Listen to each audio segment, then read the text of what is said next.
In this particular session, I'm going to make an assumption.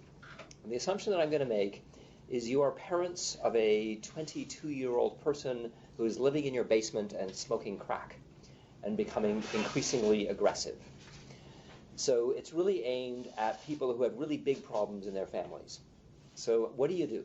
What do you do when you're in that particular predicament? And so that's really what we're going to talk about today. And if you could hold your questions until the end, I would appreciate it.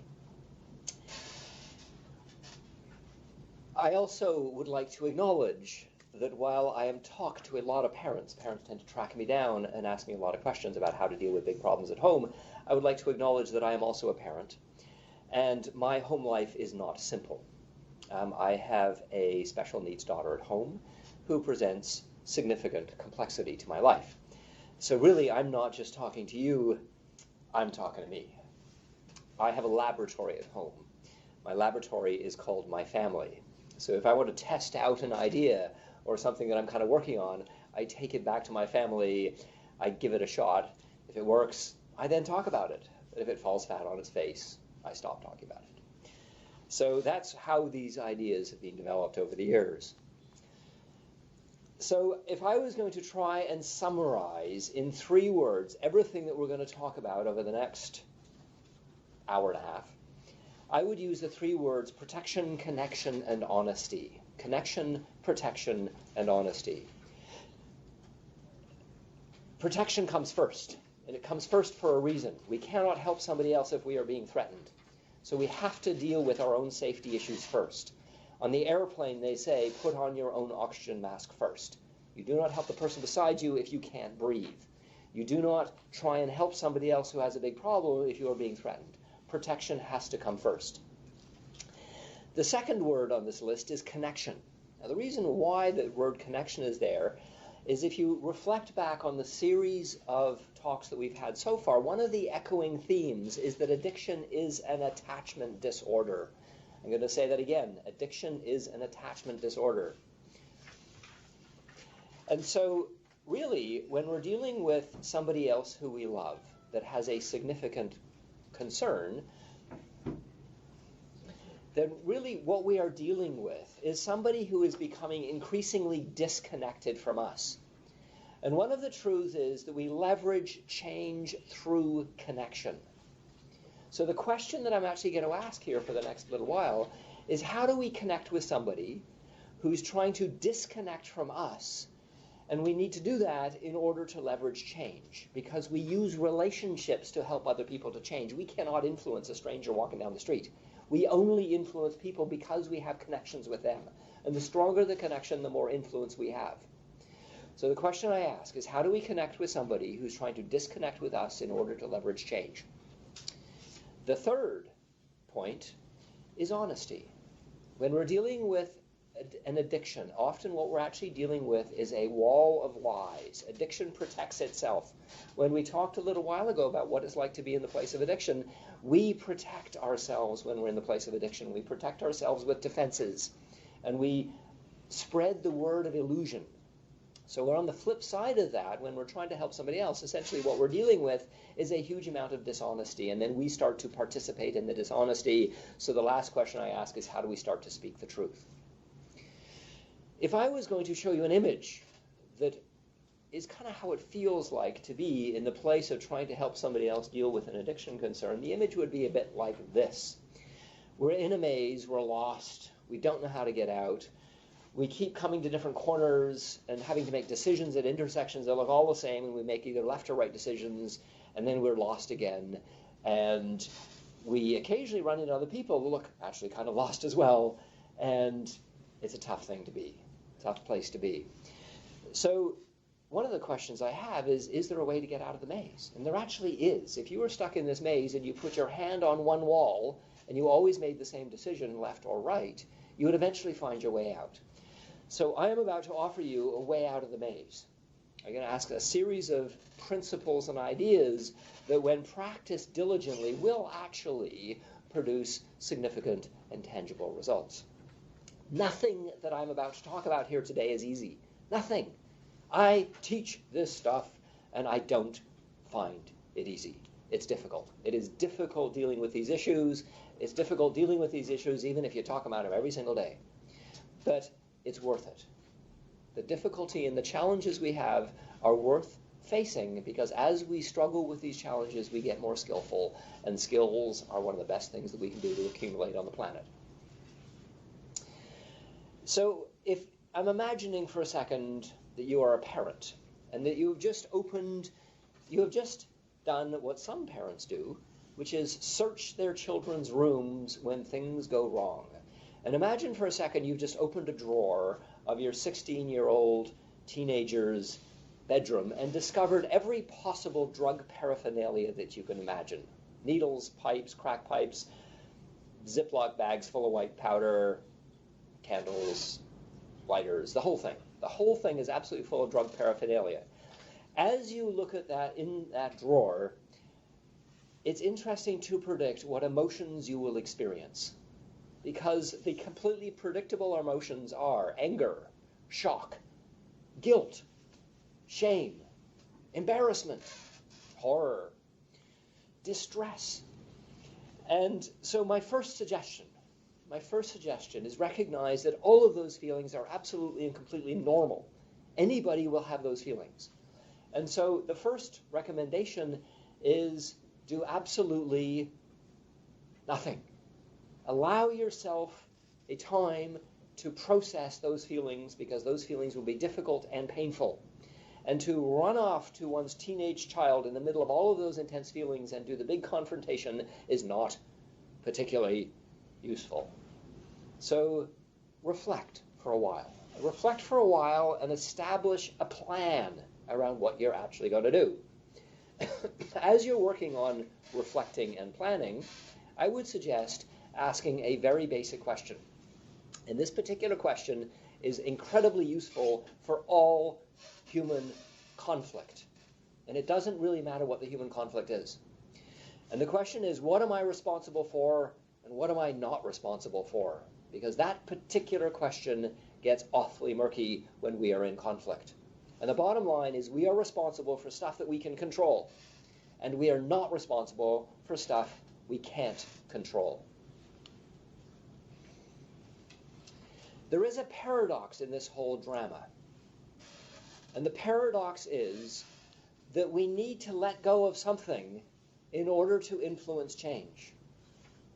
We need to let go of something in order to influence change. And what we have to let go of is trying to fix somebody else. Because the bottom line is, we can't. We cannot fix other people. But what we can do is we can focus on our behavior. We can focus on how we say stuff, what we say, when we say it, and the circumstances of what we say. And when we focus on that, when we focus on our behavior, then what we will observe is we become more skillful at helping somebody else.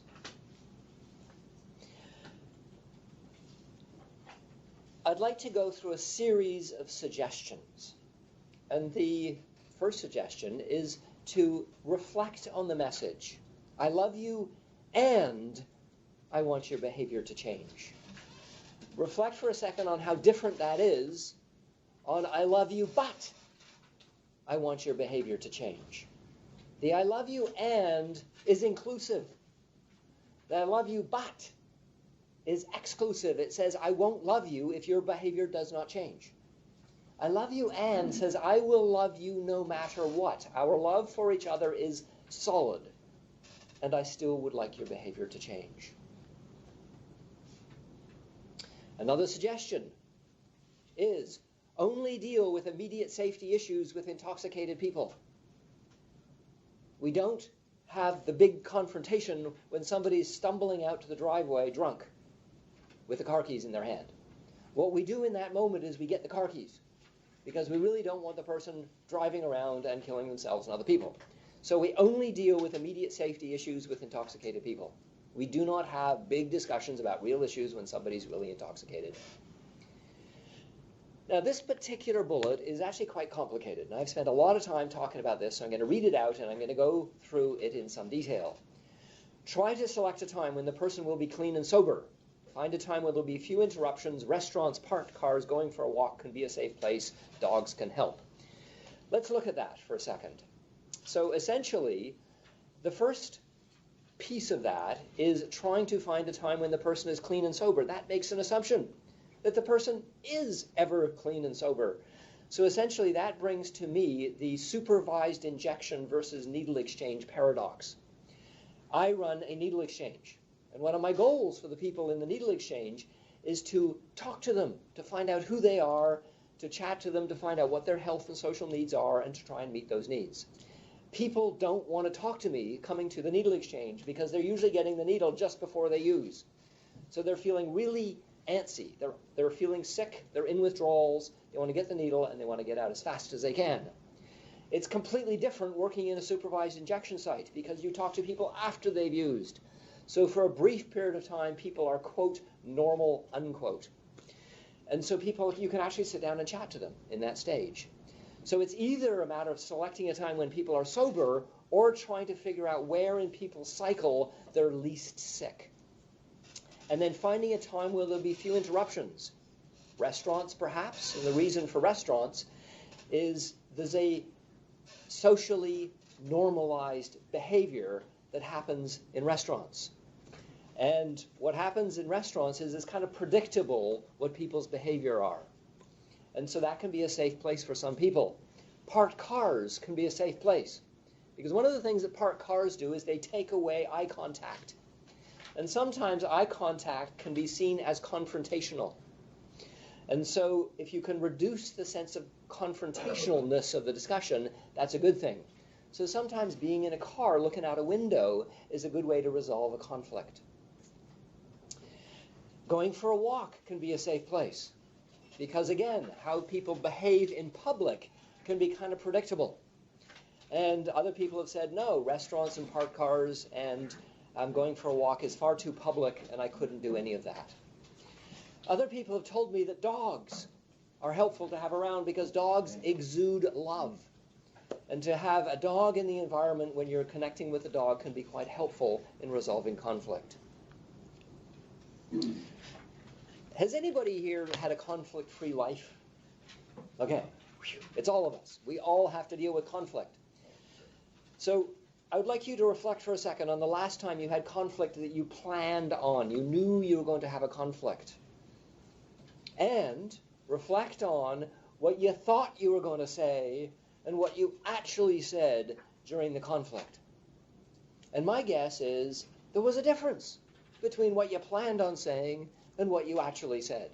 And the reason why there's a difference between those two is because when we become in conflict, we have feelings.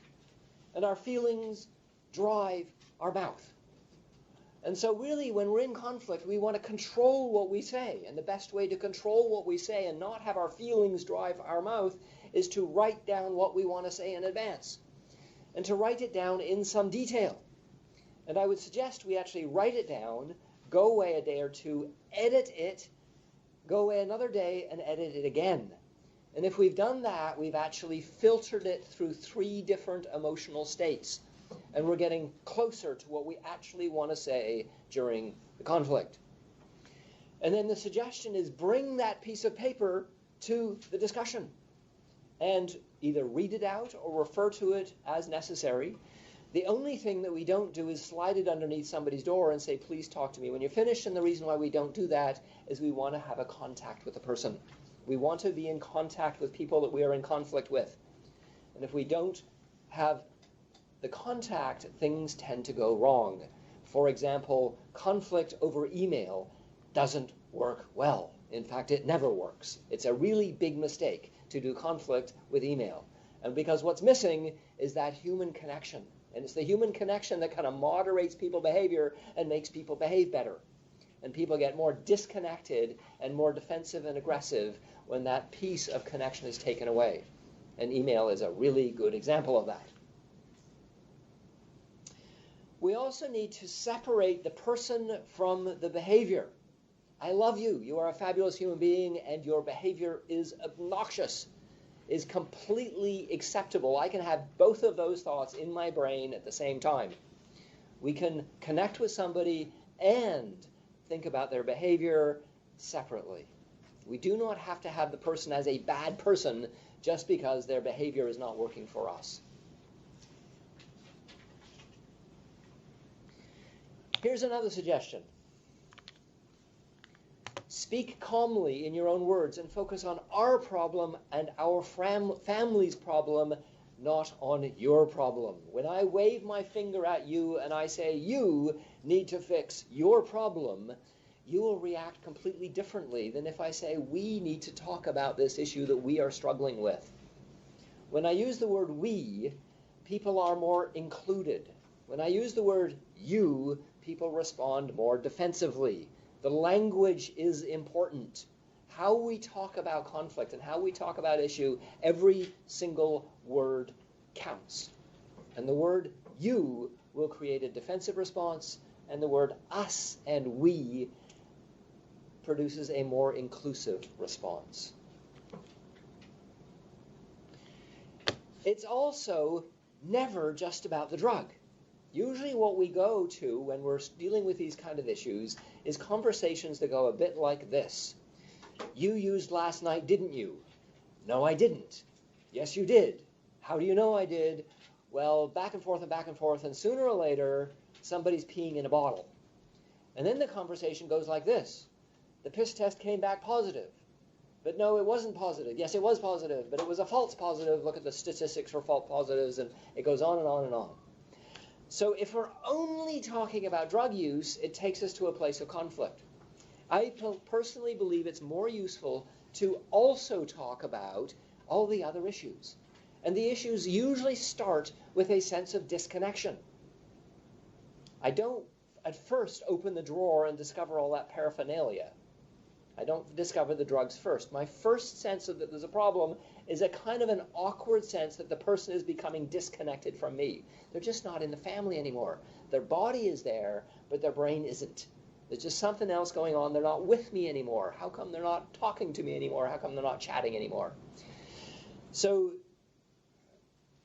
we need to talk about drug use, but we need to talk about the other issues that are often the more visceral and painful issues, but are also more difficult to talk about. One of the interesting experiences I had is I had a client who I'd talked to for quite a while, and he was a long history of drug use. And he came to this series of talks, and I was talking to him about it. And after he finished the series, I said, what had the greatest impact on you? And what he said to me was the greatest impact was coming to session number 5, where I talked to his parents. I mean, his parents weren't in the room, but the lecture was mostly aimed at people around him, not at him. And what he said to me, it was incredibly useful for him because he suddenly understood what the people around him were experiencing. If you think about what our experience is when we're having an addiction going on in our lives, it's like having a heffalump sit on our laps. Now, we all know what a heffalump is. A heffalump is a very large imaginary animal, and it's about this big. So when a heffalump is sitting on our laps, we can't see other people's needs at all. Nothing. Because we are absorbed with this thing called addiction. And so it was interesting, when my client came to this program, he suddenly saw how the other people around him were thinking and feeling.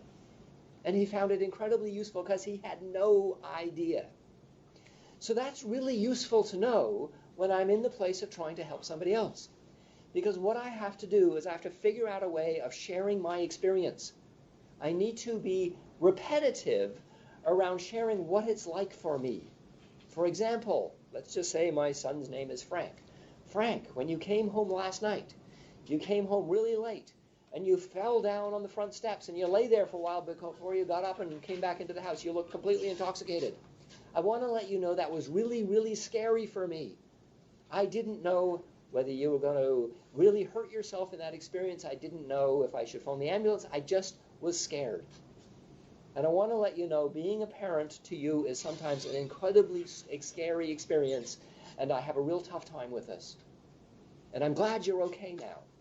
So that's being completely open and transparent about my experience of struggling with Frank. Now, hear what I'm saying here, because nothing that I just said was condemning of Frank. It was just talking about me. If I said, Frank, I was just afraid, he can't get defensive, because I'm not really talking about him at all. I'm just sharing what it's like for me to be with him. So he's more likely to hear me if I just share my experience without any reference to him. Because if I say, how do you do that? How horrible that was, how dare you? Immediately he will get defensive and he won't hear me anymore. So if I want him to hear me, what I need to do is find ways of describing my experience where it's just talking about who I am in a very transparent way. Also, it's really useful to appreciate positive behavior. When we're dealing with somebody else which has an addiction, we get often sensitized to the problem because the problem keeps happening. So we overreact to the problem, or we strongly react to the problem, and we're very sensitized to the problem, and we don't even notice the positive stuff.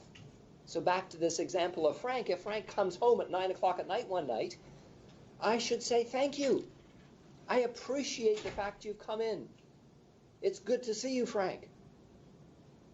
So appreciating positive behavior when it happens is something we tend not to do because we become really, really focused on the negative and trying to respond to the negative. So we have to force ourselves to notice the positive even when it's tiny and comment on the positive. I suggested a few moments ago writing down what we think and writing down what we want to say when we're in conflict. So my specific suggestion is to write it down with a formula, with a structure. And the structure is called the sandwich technique. And I'd like to go through the structure and talk about each part of it. But before I do, I'd like to acknowledge that when I first did the sandwich technique on somebody else, it felt kind of hokey. Now that I've done it a lot, it actually doesn't feel hokey at all. In fact, it feels actually very good. It's a very useful technique. Now, I've also had the sandwich technique done on me when somebody else was concerned about something that I had done. And I noticed the technique because I teach this stuff. But you know something? I still appreciated it.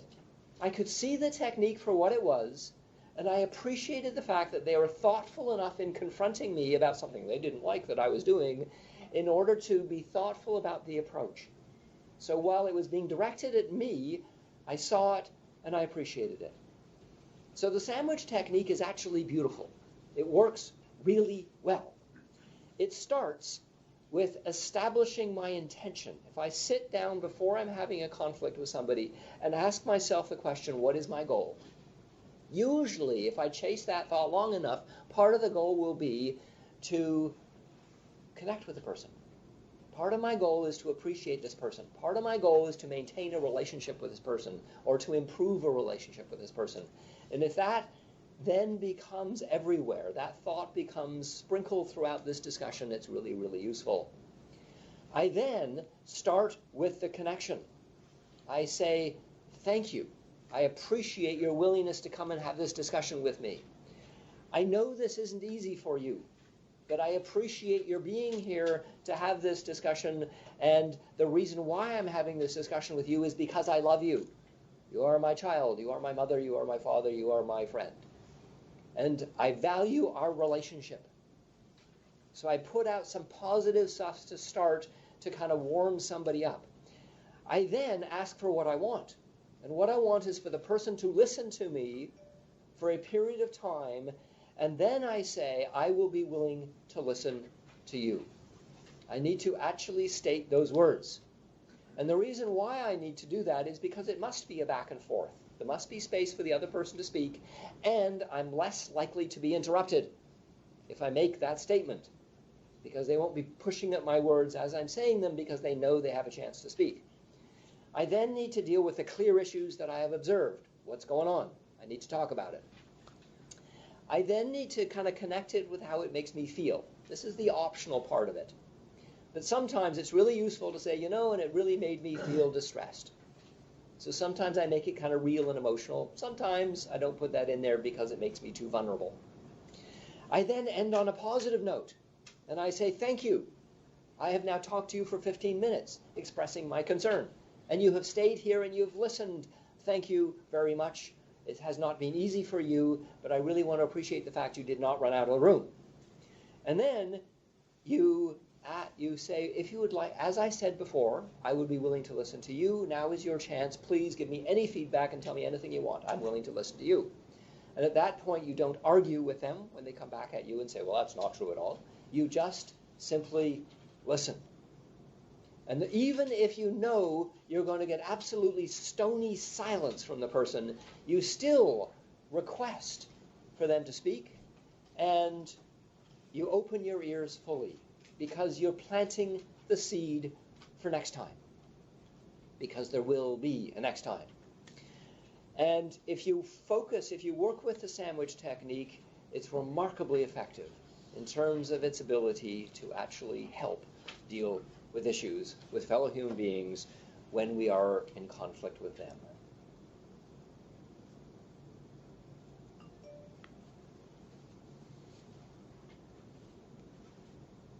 And because I like a joke every once in a while, here's a joke.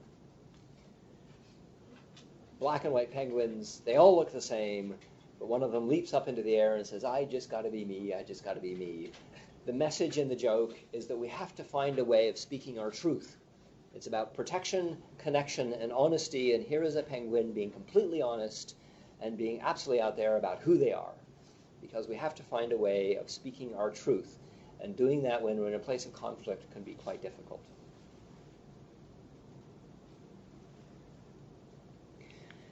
When we talked about the development of addiction, we talked about how when we develop the process of addiction, we take on the bad label and we stamp it on our forehead. We walk through the world believing we are bad. And we talked about how completely destructive that is for us. And so when we're on the flip side of it and we're trying to help somebody else who we love, we need to recognize that giving other people the bad label does not work. It is not helpful to label anybody with that word. In fact, that actually becomes part of the problem. The three words that started this were connection, protection, connection, and honesty. So when we are dealing with somebody else with an addiction, we get surrounded by untruths. And so we need to figure out a way of bringing the truth back. And often the truth is about kind of just talking about what's going on for us in a place of reality. And often what we're actually struggling with is the difficulty of communication, because it's really difficult to talk to somebody else around conflictual issues. Nobody finds it easy. I teach this stuff. I don't find it easy. It's difficult every single time. So given that that is the struggle is trying to figure out how to communicate when we are in conflict, it's really useful to talk about that. It's really useful to go to the other person and say, you know, I'm really struggling with how to put this. I don't know how to have this conversation. I'm really trying to figure out how to do this.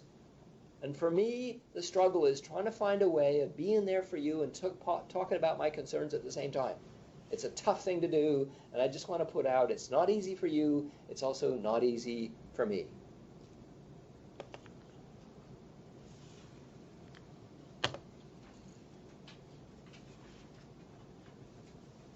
Every once in a while, in my family, I have two young kids, 16 and 10. That's young. When every once in a while in my family, around the dinner table, a piece of food that is unattractive to one of my children will be taken off my child's plate and somewhat magically and mysteriously appear on somebody else's plate. So if a piece of broccoli appears on my plate that shouldn't be there, the goal that I have is to give the broccoli back. That's a metaphor. It's a metaphor that often when we are dealing with somebody else with an addiction, stuff arrives on our plate that shouldn't be there, and we need to figure out a way of giving it back. And so in order to do that, this sentence is incredibly useful. I believe you have what it takes to solve this problem for yourself. I'm going to repeat that. I believe you have what it takes to solve this problem for yourself. When somebody gives us a problem and puts the problem on our plate, and that problem really isn't our problem, what we need to say to the person is, you know something? This isn't my problem. This is your problem. But I believe in you. I believe that you have what it takes to deal with this problem by yourself. Now, I can be there for you. I can help you to solve your problem. I can walk with you as you solve your problem. But at the end of the day, I cannot solve your problem for you. You need to solve your problem. And if you want to talk to me about how you're solving your problem, I might have ideas and suggestions, but at the end of the day, you need to solve this one for yourself. And I believe you have what it takes to do exactly that.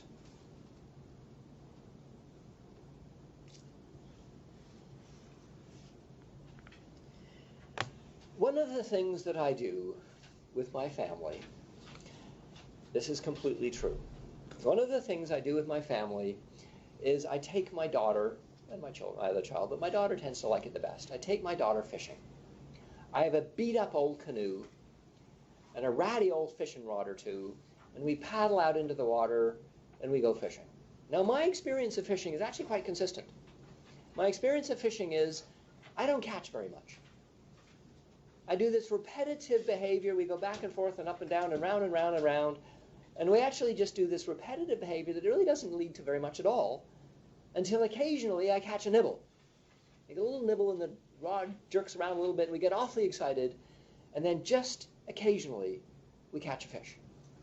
Now, admittedly, we don't catch really big fish. We catch little fishes. But occasionally we catch a little fish. So the process of fishing is actually, while it's true, it's also an analogy. And the analogy is that it's a lot like talking to somebody with an addiction. Because when we talked about what it's like to be in the place of addiction, we talked about the fact that when we go to the place of addiction, we develop this thing in our brains called the addictive voice. And the addictive voice is there. And we also have a healthy voice. And we talked about what the addictive voice was like. It's very disconnected. The healthy voice is connected to all kinds of people. And the addictive voice just wants to use now and doesn't care about anybody else. So when I'm talking to somebody else with an addiction, I need to know that I'm not just talking to one person. I'm talking to multiple people. I'm talking to a healthy voice and I'm talking to the addictive voice, and often all I see is the addictive voice. So it's just like fishing. I need to be casting out repetitively, searching, trying to catch the healthy voice, knowing that it's in there. When we go fishing, we know there's fish in there somewhere, in spite of the fact I can't see them.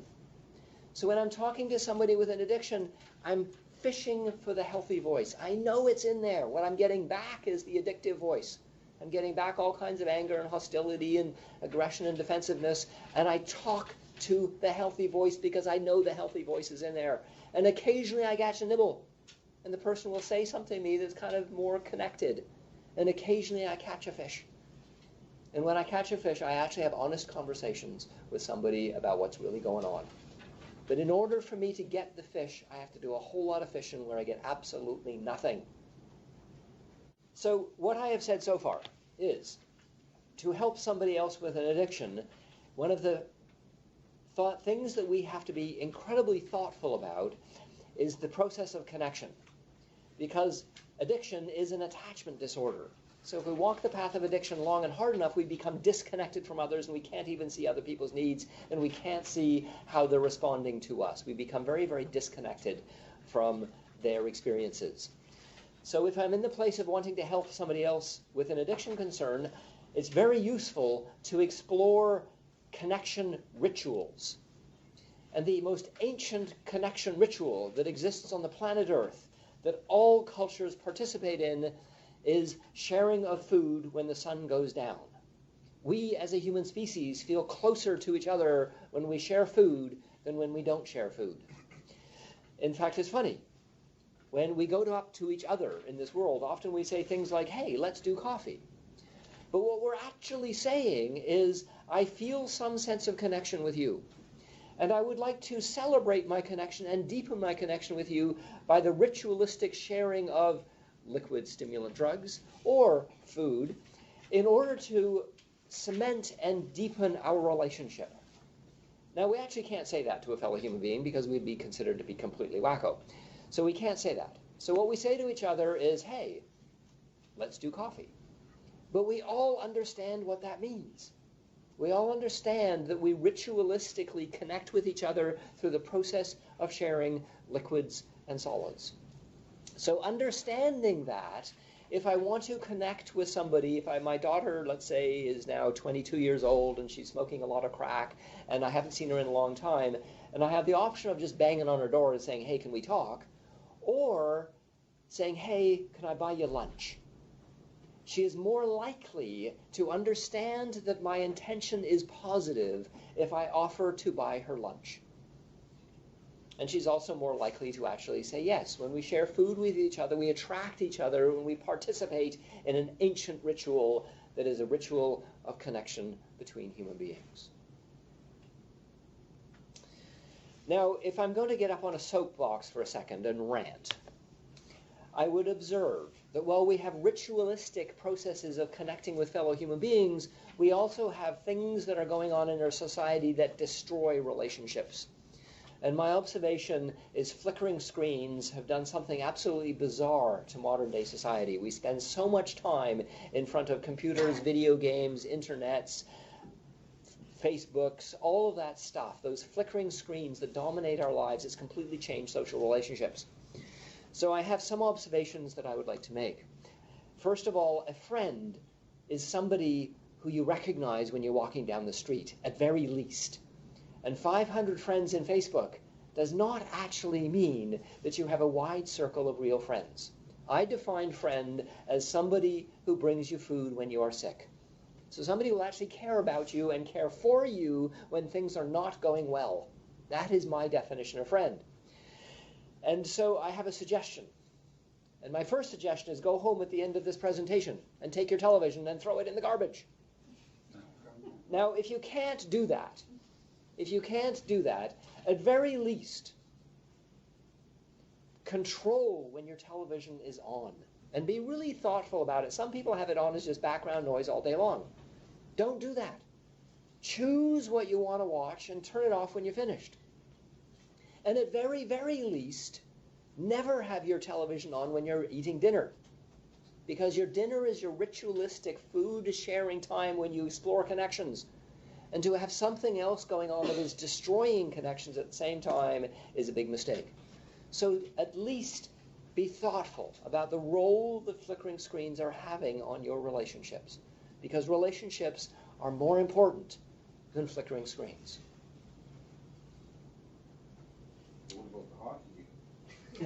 Well, that's an interesting comment. Okay, so I'd like to comment on your comment for a second. So I've certainly had many people disagree with me, and what they've disagreed with me by saying that, I really feel close to with my buddies when I'm getting together to do the hockey game, and it's really important to me, and that's when I get to hang out with them. And so I need to acknowledge that that is true. So certainly many people do actually share flickering screens, and they share flickering screens with other ritualized behavior of going, yay, yay, yay, when the puck goes back and forth and back and forth. They go, yay, yay, yay. There is this whole ritualized behavior we do with this thing that happens on the screen, and we feel close to each other when that happens. And that is important, and I need to acknowledge that's true. So I'll get off my soapbox now and say, well, it's a little more complicated than I've just finished saying. There was an interesting piece of research that was done. And it was written up in a book called The 7 Principles of Making Marriage Work. And it looked at relationships. And what it did is these scientists put video cameras in the corner of every single room of a couple's house with the exception of the bedroom and the bathroom. So they watched them all day long. And they also monitored their heart rate. When we are distressed, our heart rate goes up. And they watched couples in all stages of their coupledom. Couples that were just getting together, couples that were mature, and couples that were breaking apart. And they made a very interesting observation. Is the glue of relationships, if I ask that question to audiences and if I bounce that question around, often people will say the glue of relationships is sex. And often, actually, it isn't. That is not the glue of relationships. The glue of relationships is actually the banter that happens all day long. It's this kind of casual back and forth chat about absolutely nothing. It's the weather. But really, well, the content is just this kind of meaningless banter about how people are doing every single day and discussing the world around them. And, oh, I remember this, and what do you think of the weather today, and did you remember to put the garbage out? All of that stuff. The tone of voice of the banter is kind of neutral and positive, and really what the banter is all about is just constantly reaffirming that the relationship is solid. That's what the glue of a relationship is. So if we understand that, if we understand that the way we form relationships with others when we're living with them and they're becoming mature relationships, then what we do is we just kind of chat. So understanding that is useful when we're dealing with somebody with an addiction concern, because we can often do what's called a one-way banter. Even if the person is completely disconnected and even gives a stony silence, we can do a half side of the banter. And we can just make observations about what's going on in a casual kind of way, as a way of essentially saying, I still feel connected to you. Even when we know we're not going to get anything back. Even if we can feel the tension in the room that's so thick we can cut it with a knife. But still, we do the banter. And we do the banter to send a message. And the message is, we are connected. Because we can't help anybody else that we do not have a connection with. Another simple suggestion, no, it's not simple, another helpful suggestion is we need to be exploring our own issues. Now, horses have these things on called blinders because they don't want a horse to get distracted, so they put on these things on the side of horses' eyes that prevent them from seeing a whole lot other than straight ahead. We as human beings also have blinders on when we are in conflict. And the blinders prevent us from seeing ourselves. We can see the other person's issues oh so clearly, but we cannot see ourselves. So when we are in conflict, it's really useful to force our blinders off and ask us a whole bunch of questions about how we are and what we are doing. One of the questions that's useful to ask is, what is the message in my tone of voice? Now, if I say to you, I'm not really angry with you right now, I have given you two messages. I have given you the message with my body language and my tone of voice that I am really angry. I've given you the message with my words that I'm not angry. And those two messages are in conflict. And the message that you believed was the message in my tone of voice. You believed I was angry when I said that. So the truth is in the tone of voice. So essentially, most conversation isn't exchanging information. It's actually a tone of voice dance that talks about the connection between two people. That's essentially what most conversations are. The content is stuff that they're sharing back and forth that's maybe interesting, but maybe not. But really often what conversations are about is the exchange of a feeling of connection with a fellow human being, and we do that with our tone of voice. So when we are in conflict with a fellow human being, we need to be awfully vigilant to the messages we are sending in our tone of voice. And if we're sending messages of aggression and disconnection and anger, then we need to be really thoughtful about how do we want to do that? Is it useful to do that? And sometimes it is. But we need to be thoughtful about doing that, and we should never have our words competing with our tone of voice. If I'm angry and I'm intending to be angry, I need to say I'm angry. So it needs to line up. My tone of voice and my words need to line up. And I need to be able to talk about that in a way that will bring power to the situation. I will have more clout if I'm thoughtful around my tone of voice and the messages I'm sending. And certainly never having it disconnect from my words.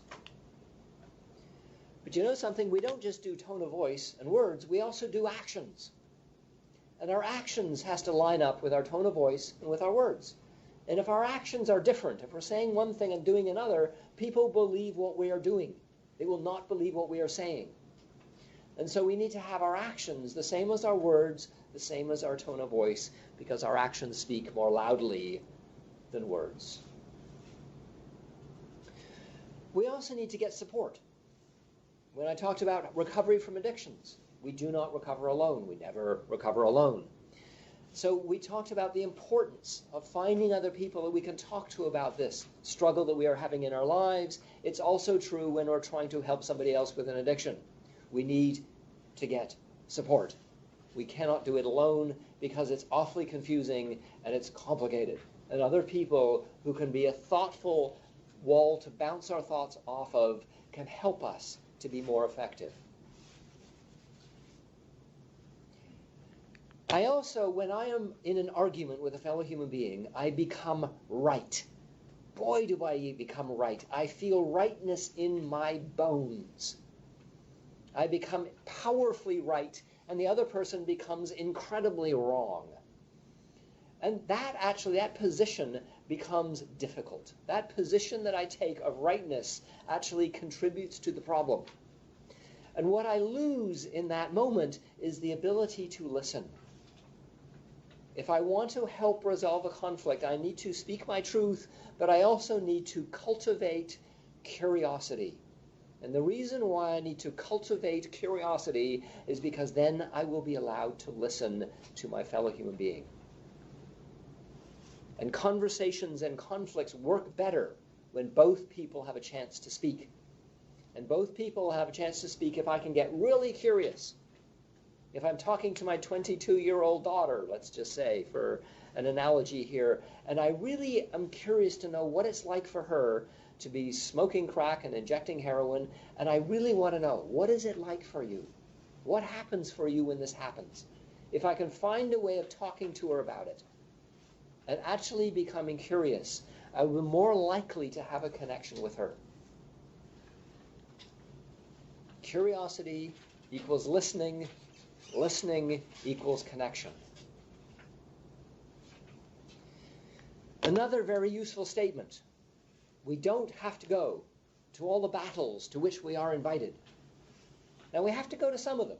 Some battles we cannot avoid. But you know something? We don't have to go to all of them.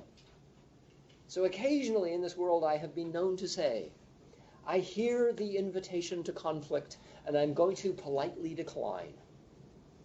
I'm going to say that again.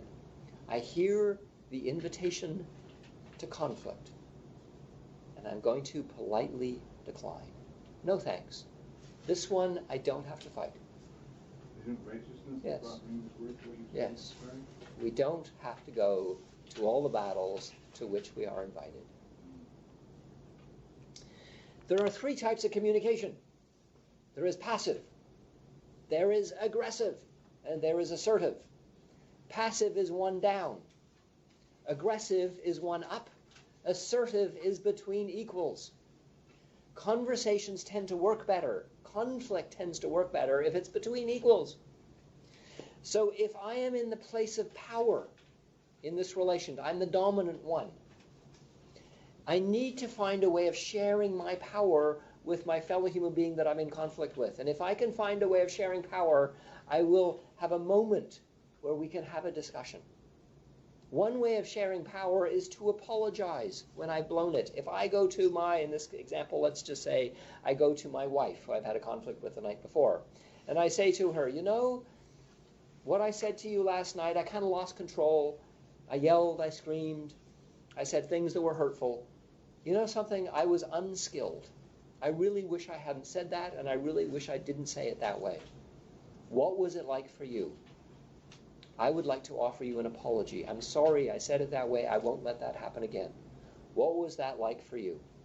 If I apologize and I talk about what I am sorry for, in that moment we will be equal. That is a statement of equality. And I'm more likely to get an equal response back, especially if I use a neutral and calm tone of voice when I'm saying it. Now, we don't apologize when we're in the passive position, because we're just digging ourselves deeper into the hole. When we're in the passive position, we need to figure out a way of getting power in order to be equal. But apology is really useful, both when I've made a big mistake and when I want to share power with somebody who has less power than me. Now, I have a lot of parents that track me down. and talk to me about their struggles. And one of the experiences I have with people that come and talk to me is they are being held hostage. They're being held hostage by an adult, crack-smoking or heroin-using adult at home who is milking them for money. $20, $20, $20, $20, constantly. And so what I say to these parents is I say, may I suggest that you go back to your child and you say, there is a new rule in our house. And the new rule is called no cash ever. And then what you do is you explain the rule, and you explain it once, and you explain that you are only going to explain it once. And you say, the justification for this rule is, I think it's destroying you by me constantly giving you $20, $20, $20, $20, because I'm feeding your addiction. And I don't want to do it anymore. And then you take those 3 words, no cash ever, and you put them on the fridge. No cash ever. And then when the request for $20 comes down the pipe, and it will fairly soon because it always does, what you say is, we have a new rule in our house, and the new rule is no cash ever. And you just simply repeat that statement again and again and again and again. Every time the person says anything about wanting money out of you, you just say that statement, we have a new rule in our house, and our new rule is no cash ever, and you don't justify. The moment you justify it, your justification will be attacked. If you say, gee, I can't find my wallet, the person will find your wallet really quickly. So you don't justify, you just say, we have a new rule in our house, and the new rule is no cash ever. And you count how many times you have to say it the first time, because you're probably going to have to say it 30 times in a row. The first time you have to establish this clearly. But the second time, you'll only have to say it 20 times.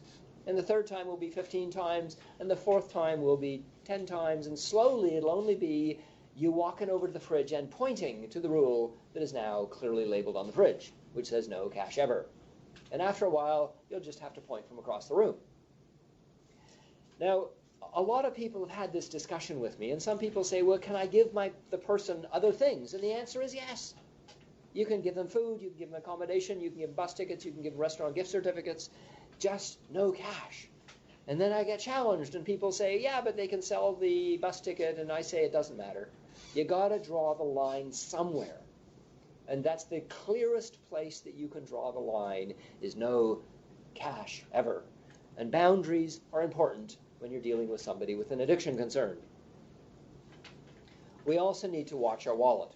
We need to know where it is, and we need to be vigilant and thoughtful and protective, because I guarantee you the person with the addiction will be watching our wallet if we aren't.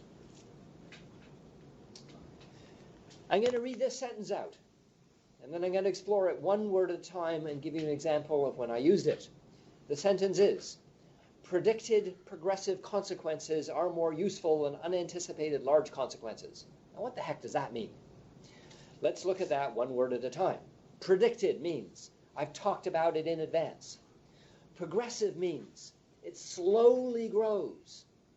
Consequence means something I actually do as opposed to threatening and not following through on it. So predicted progressive consequences are more useful than the big explosion, the unanticipated large consequence, I can't stand you anymore, you're out of here. Let me give you an example of when I used this sentence with somebody I was working with. She was a woman who came into my office, and what she said to me was she was married to this man, and they had a business together. They had a complicated relationship. They owned a condo together. They were business partners together. They sold some stuff, whatever it was, and they owned a store, and they had lots of friends that were mutual friends, and they had a long history of being together. And she said, I can't stand him anymore. I'm considering leaving. I can't stand him anymore because he smokes crack. He comes home completely randomly. Sometimes he'll come home at 5 in the morning. Sometimes he comes home loving and sober at 6 p.m. for dinner. And she said, I just can't stand it anymore. I'm about to leave him. So what I said to her was, let's talk about what it would actually take to leave him. What would your life be like if you didn't have him in your life anymore? And she described a scenario, and I said, so what would it take to get from here to that scenario? What would you actually have to do? And I kept chasing her for everything she would have to do. She would have to talk to her friends. She would have to talk to her banker. She would have to talk to a mortgage broker. She would have to pack up all her bags. She would have to talk to her mother. She would have to do all of this stuff. She had a whole list of things that she had to do, and we came up with a long list because I kept chasing her to develop the list. And then I said, let's write this all down on a piece of paper. So we wrote down everything she had to do, and then we ordered it from the small stuff at the top to the big stuff at the bottom. And then I gave this list to her, and I said, go back to your husband. Put this list in front of him. With a very calm tone of voice, say to him, the next time you come in this house after 11 o'clock at night, I'm going to do the first thing on the list.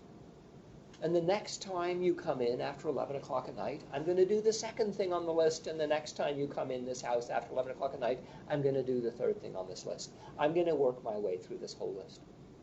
Do it calmly. Put it on your fridge when you're finished the discussion and walk out of the room. And she did. She went back and she had a calm discussion with him, because up until that moment she had yelled and she had screamed. She had ranted at him. And her noise, which is all he heard anymore, was background white noise, wasn't something he even heard anymore. He had no relationship with her that was meaningful. She was just background noise in the back of his life that he didn't even really notice anymore. And when she spoke calmly to him, and she described what she would do, and she did it in writing, and she put it in front of him, and he put it on the fridge, he suddenly heard her.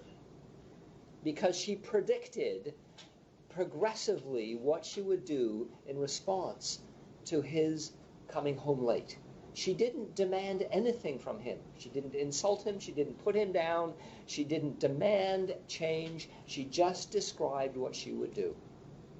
So predicted progressive consequences, things that we talk about in advance that slowly grow, that are actually things that we do, are more useful than the big explosion, I'm out of here, I can't stand you anymore. So a thoughtful approach to our relationships and our behavior is incredibly useful.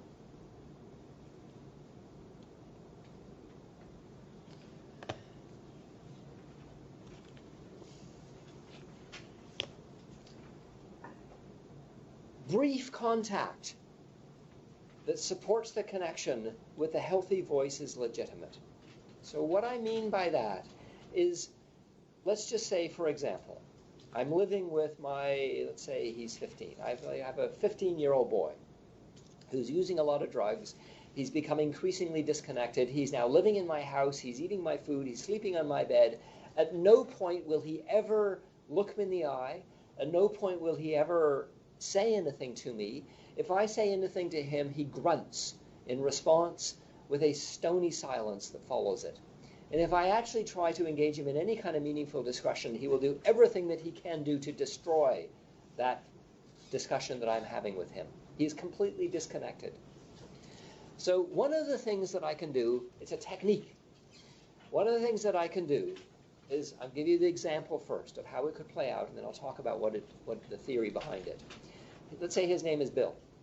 Bill is sitting at my kitchen table having breakfast. Now, I've heard about the fact that Bill has broken up with his girlfriend a couple of days before. He would never tell me that information, but I've heard about it from mutual friends.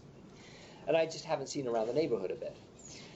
So, and I know that he really, really appreciated her and he wanted to be with her, and eventually she dumped him. So what I say to Bill is, Bill, let's say her name, for example, is Jennifer. So what I say is, Bill, I heard Jennifer broke up with you a couple of days ago. I'm sorry, that must be really painful for you. If you'd like to talk about that, I'm your dad. I'm more than willing to have that discussion with you. I'm here to help. Would you please pass me the milk? Notice what I've done. I have had a beautiful little moment where I've empathized with his pain. I have offered him support. And then I have changed the topic away from that and asked him to pass me the milk as a way of completely shifting the discussion so he cannot destroy it. So I've had a very meaningful conversation with him that he has not even participated in.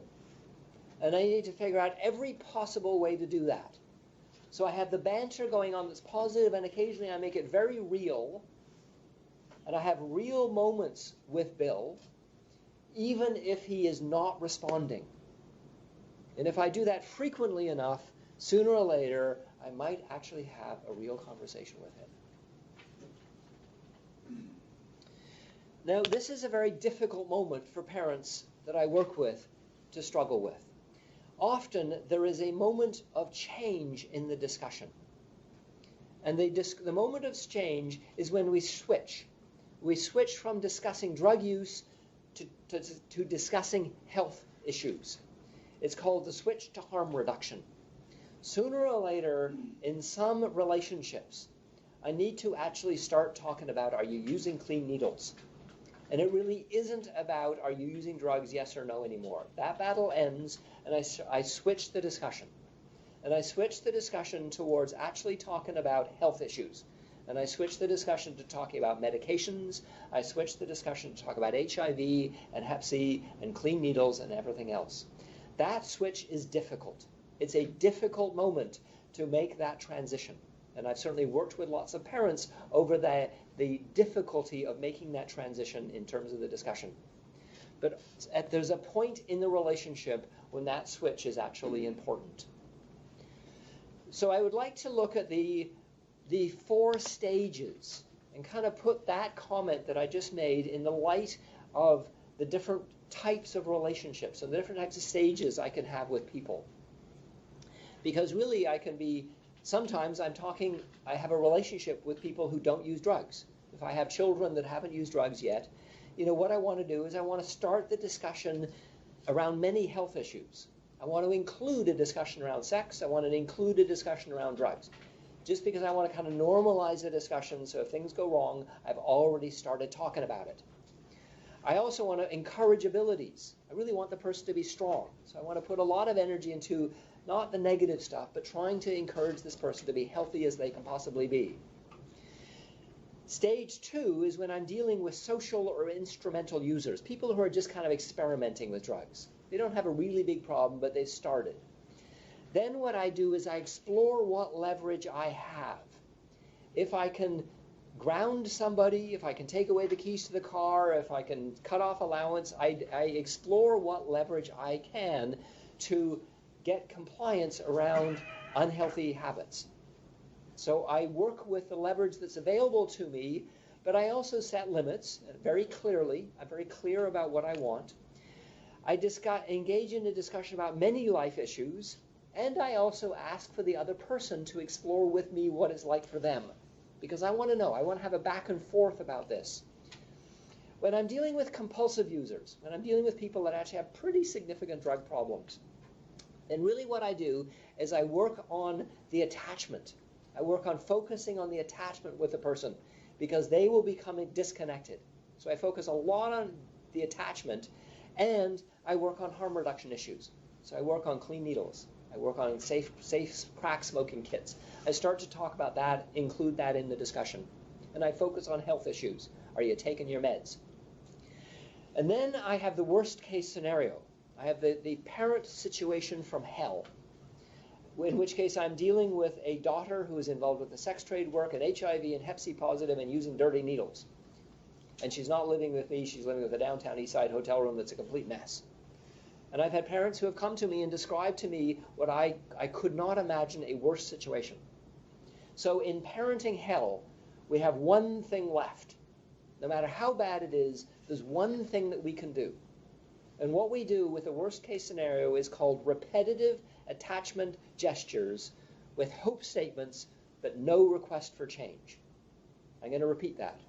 Repetitive attachment gestures with hope statements and no request for change. So what that actually means is the card under the door every single day saying, Mary, I still love you. Can I buy you lunch? Every single day. Mary, I still love you. Life could be better than this. Can I buy you lunch? Every single day. Now, I have certainly worked with parents, and I have encouraged them to do repetitive attachment gestures with hope statements and no request for change, and both of our hearts have sunk as time has gone on and the person has not responded.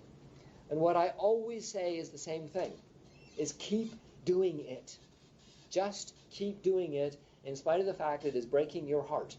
Keep the repetitive attachment gestures going. And inevitably, if the person does it long enough, it will change. And sometimes it takes a long time. But if you just keep doing the repetitive attachment gestures with hope statements and no request for change, change will happen. And it's a difficult, horrible process, but that is the solution when we are dealing with the worst case parenting scenario. Now, I also have a lot of parents who come to me and say, should I send my child to a residential treatment center? And I do not have an easy answer to that question, but I have some observations.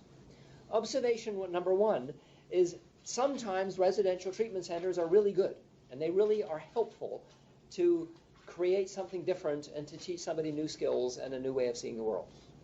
Sometimes residential treatment centers are not helpful, because what happens is the child will connect with other people that use a lot of drugs, and they expand their sense of connections in the world that they take out into the world with them, and things get worse.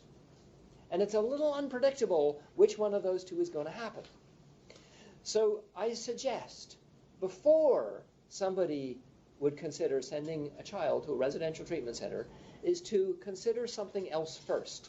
I'm not saying don't do the residential treatment center, but I'm saying if you are going to go there, explore something first. And something first is called spending quality time. Now, what does that mean? It means actually taking one parent, not two parents, one parent, the parent who is the most likely to develop a relationship and have a connection with the child. One parent, take the child into a remote situation. And the remote situation has to be kind of far enough away that you can't immediately get on a path and walk back to a house. It's a way of actually getting away. It's being in a remote situation with perhaps even having a canoe and something that allows you to kind of be in this environment that is not full of city distractions. And it can't have flickering screens. There should be no television, no internet, no video games, no flickering screens. So there's nothing to distract. And then you just kind of hang out in that environment and you do the chores of the day. You hang out, maybe going for walks, and you eat together.